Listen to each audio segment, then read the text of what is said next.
All rise. All those having business before the Honorable James E. Boasberg, Chief Judge of the United States District Court in and for the District of Columbia, now holding this naturalization ceremony, will draw nine give their attention. Please remain standing for the presentation of the colors, the playing of the national anthem, and the retirement of the colors.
Please be seated and come to order.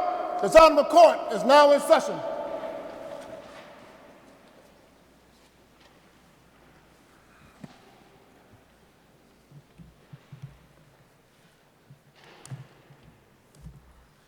Good morning, everybody. Nice to see you. My name is Jeb Boasberg, and I'm the Chief Judge of the United States District Court, which is just a few blocks down the street. I'm thrilled to be here and welcome you to today's ceremony. Now, when I first joined our court, I learned that each judge had to take on a number of responsibilities once a year, all of which, to be honest, looked like chores to me. Swear in attorneys new to the court, review motions for people filed without lawyers, be available for emergency calls, and preside over the naturalization ceremony. So when I walked into my first naturalization ceremony 13 years ago, I really didn't know what to expect, but I quickly saw how amazing an event it is. People from all over the world who've worked so hard to attain their citizenship. Family members and supporters all gathered to celebrate the big day. I was overcome by how impressive it is, and I now circle it on my judicial calendar as my favorite event to participate in each year. But those ceremonies were small potatoes compared to what we have today. As impressive as our ceremonial courtroom is, it pales when judged against this amazing building. We are surrounded here also by the documents that establish this country and our system of government. The Declaration of Independence, issued on July 4th, 1776, declaring our independence from Great Britain. Why do we celebrate July 4th as a holiday in our country? It's because that is the day our independence was declared, and you can see it here. The Constitution is here, which establishes our system of government and the legislative, executive, and judicial branches and their checks and balances. And for our purposes, most importantly today, the Bill of Rights, which are the first 10 amendments to our United States Constitution. And these amendments protect a number of very important rights: freedom of speech, freedom of religion, freedom of the press, the freedom from warrantless searches and seizures, and the freedom from self-incrimination. You'll hear more about all of this today, but I just want to let you know what a great honor it is for me to be here and to start this ceremony. We will now proceed with the Deputy Clerk, Angeles Brown, and the calling of the roll.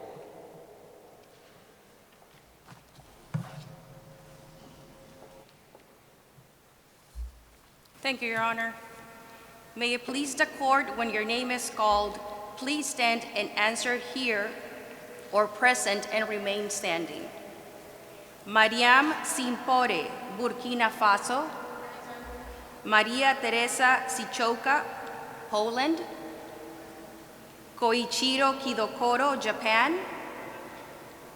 Egi Agrippa Trijadi, Indonesia. Mina Barji, Morocco. Mariana Naves Fine Silver, Brazil. Lauren Marcela Blanco Herrera, Costa Rica. Jamin Wang, China.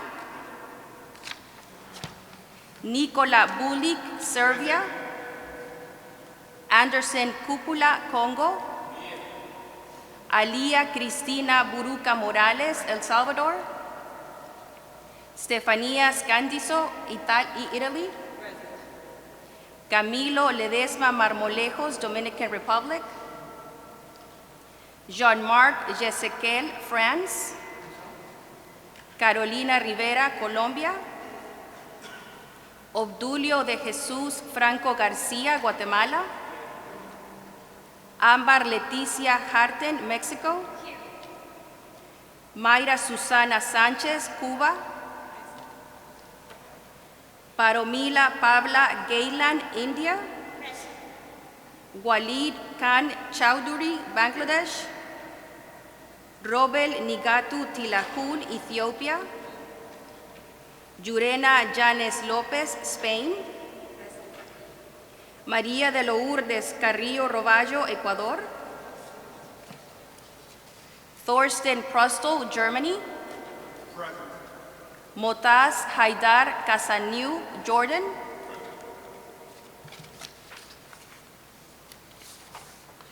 Your Honor, there are 25 applicants for naturalization.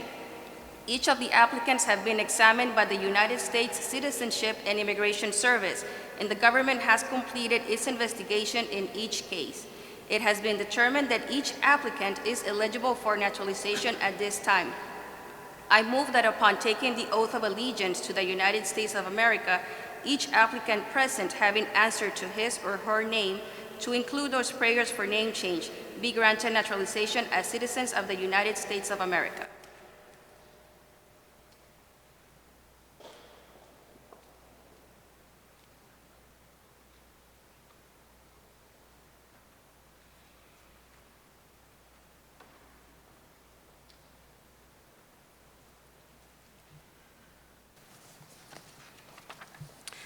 All right, I will grant your motion first. Thank you, Deputy Clerk. And ladies and gentlemen, we will now have the oath of allegiance. So I'd ask you to raise your right hand and repeat after me. I hereby declare on oath that I absolutely and entirely renounce and abjure all allegiance and fidelity to any foreign prince, potentate, state, or sovereignty, of whom or which I have heretofore been a subject or citizen, that I will support and defend the Constitution and the laws of the United States of America against all enemies, foreign and domestic, that I will bear true faith and allegiance to the same, that I will bear arms on behalf of the United States when required by the law, that I will perform non-combatant service in the armed forces of the United States when required by the law, that I will perform work of national importance under civilian direction when required by the law, and that I take this obligation freely without any mental reservation or purpose of evasion. So help me God. Congratulations.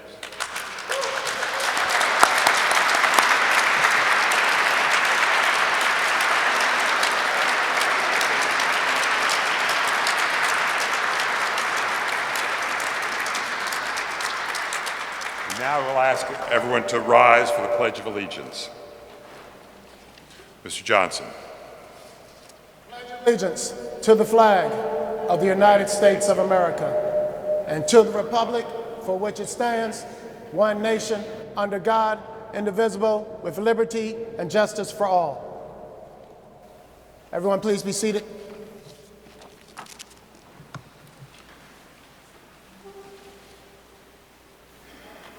Now, please welcome students from MacArthur High School who will recite the preamble to the U.S. Constitution. We, the people of the United States, in order to form a more perfect union, establish justice, ensure domestic tranquility, provide for the common defense, promote the general welfare, and secure the blessings of liberty to ourselves and our posterity, do ordain and establish this Constitution for the United States of America.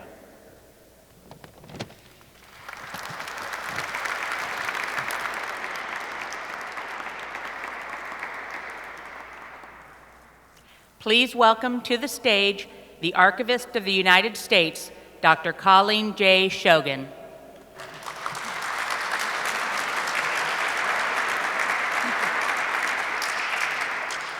Ladies and gentlemen, distinguished guests, and newest members of our American family, welcome to the National Archives.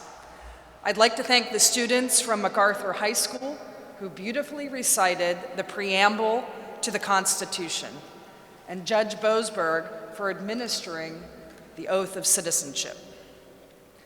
25 of you took that oath, 25 of you from 25 different nationalities, and are now proudly part of our American family. 233 years ago this Sunday, the first 10 amendments to the Constitution were ratified. We can debate our system of government. Certainly, it has its strengths and challenges. But we should come together on this day and commemorate the genius of those who drafted our Constitution and those amendments.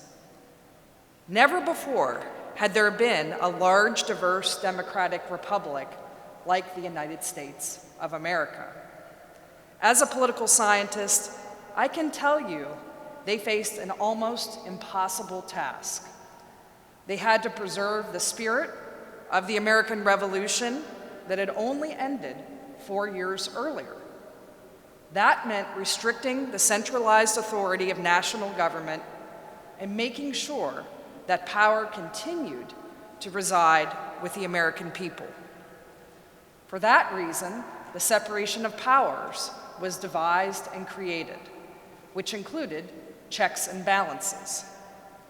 However, the Constitutional Convention delegates also had to construct a government that was energetic enough to act, to provide for the common defense, conduct our foreign policy, and enforce the laws that were enacted.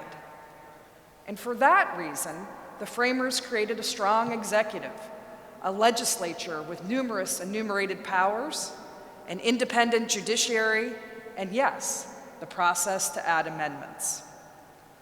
Many of those who signed the Constitution and supported those first 10 amendments didn't expect it would last more than a few generations. But they underestimated the flexibility and the resilience inherent in the system they created. Only 70 years after the Bill of Rights was ratified, Americans were tested with the Civil War. And yet, amidst such turmoil, the Constitution prevailed. President Lincoln signed the Emancipation Proclamation and set the path for a more free nation.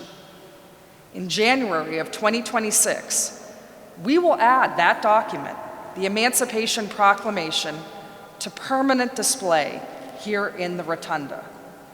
It will take its rightful place along that wall right behind you because it represents the continued refounding of our republic. The expansion of rights to all Americans is possible because our Constitution empowers citizens to work together to form a more perfect union. We've just had a constitutionally prescribed democratic election to select our 47th President of the United States. In January, we will watch the peaceful transfer from one governing administration to another. Although this is a normal, expected occurrence in the United States, a peaceful transfer of power is an extraordinary occurrence in human history. We must not take it for granted as Americans. As new citizens, you are now joining this ongoing democratic experiment. Our Constitution and Bill of Rights rely upon each of us to do our part.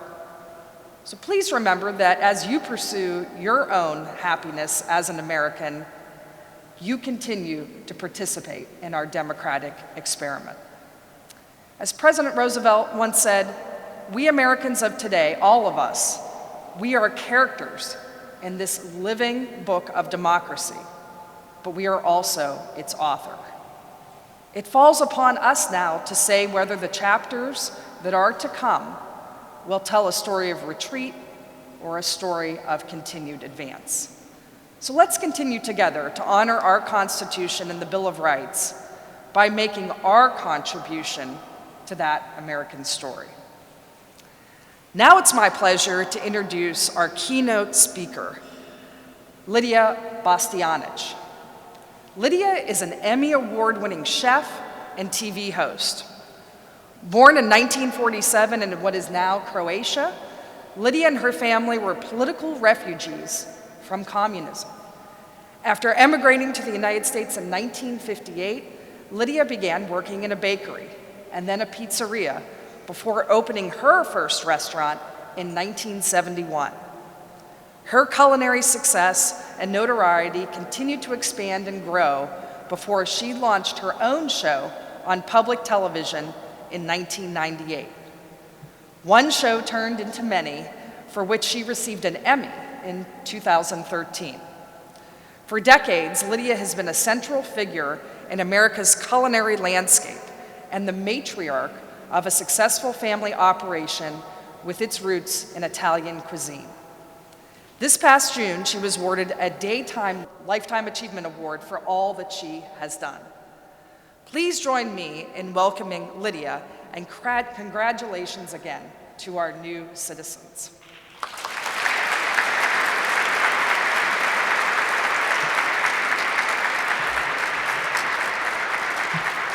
Welcome and congratulations. Do you hear me well? Yeah, okay. I want to make sure that I can communicate really with you because I know how emotional and how important this day is. Thank you, Dr. Shand, Your Honor. For me, I am, as you can almost sense it, very emotional and very excited to be in this wonderful rotunda with behind us, as you were told, the papers, the documents that made America the great democracy that it is. And I, like you, at 12 years old, came to America as an immigrant, at 12 years old. My trip, and I know how hard, I understand how hard it is for all of you. You have left family, you have left the place that you were born, but let me tell you, there's nothing like America, and you are welcome here because America wants you. America needs you. America is built on immigrants. It is as diversified as we are here across America. That's what you see. And you know, like a patchwork, like a quilt, patchwork, all these immigrants is what gives strength to America. So, make yourself at home. Do the best that you can for your family. You have an opportunity here. I was young, yes. I went to school, yes. My mother and my father, on the other hand, had a little more difficult time in learning the language. My mother was a teacher. She couldn't teach, she ended up working as a seamstress. My father was a mechanic. And language, by the time they learned the language, it wasn't easy. But let me tell you, my mother passed away, and those of you that watch television have seen my mother. She was on television with me. She passed away 4 years ago, and she said, "This is my country." And this is from a woman that had a heavy accent still. She said, "This is my country." You know why? Because her children had the opportunity that they had. Her children, which would be me, my children, her grandchildren, and my children, 5 grandchildren, the opportunity of education, the opportunity of making yourself, opening yourself, building yourself, what your passions are. You have it here in America. It is all there for you for the taking. You have to roll up your sleeve, you have to get out there, you have to work, and you can build houses for your family, cars, businesses.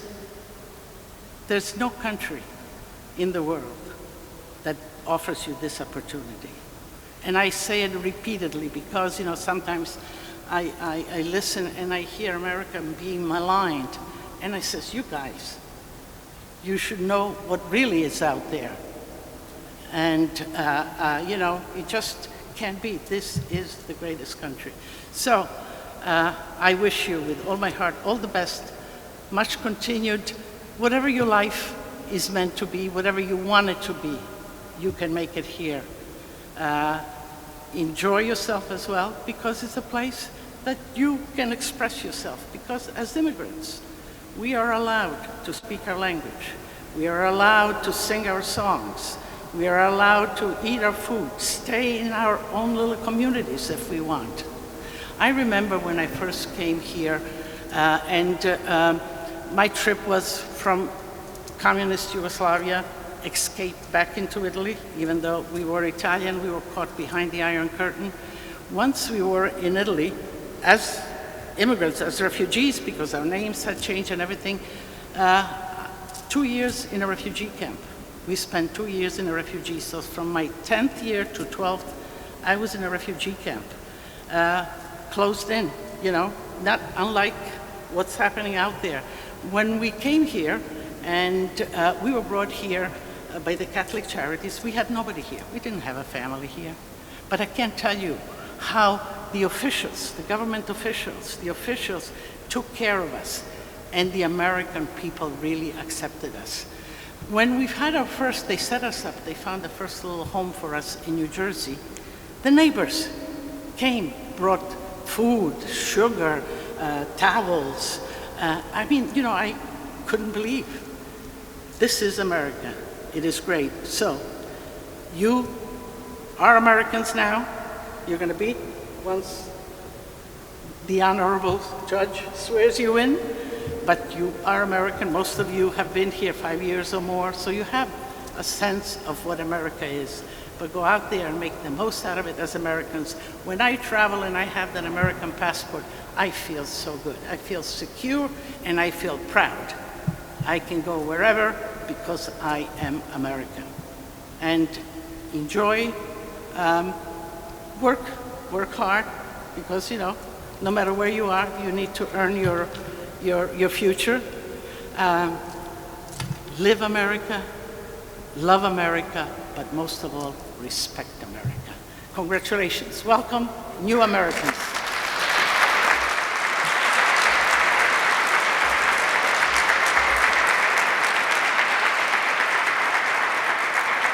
Thank you. Please welcome to the podium the Honorable Judge James E. Boasberg.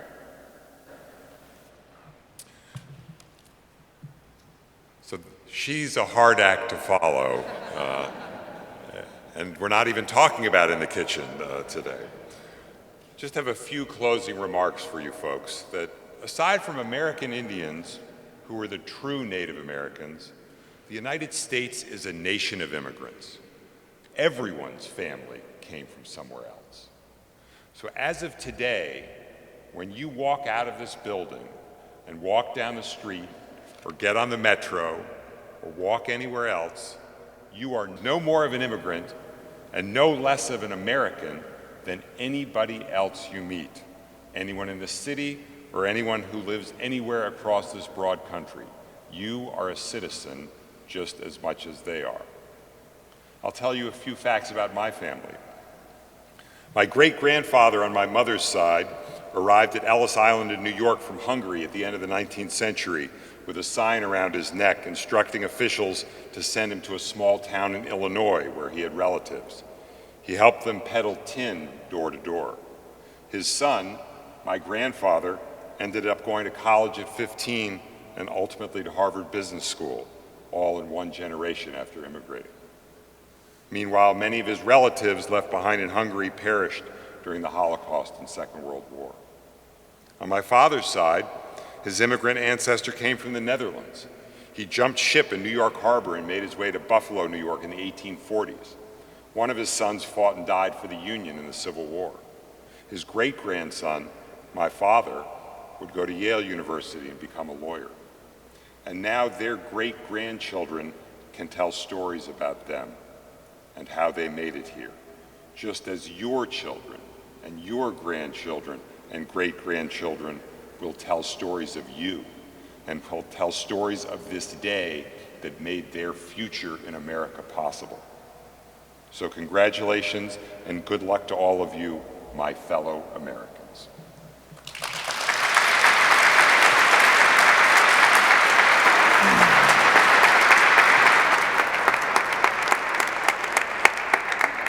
Mr. Johnson. All rise.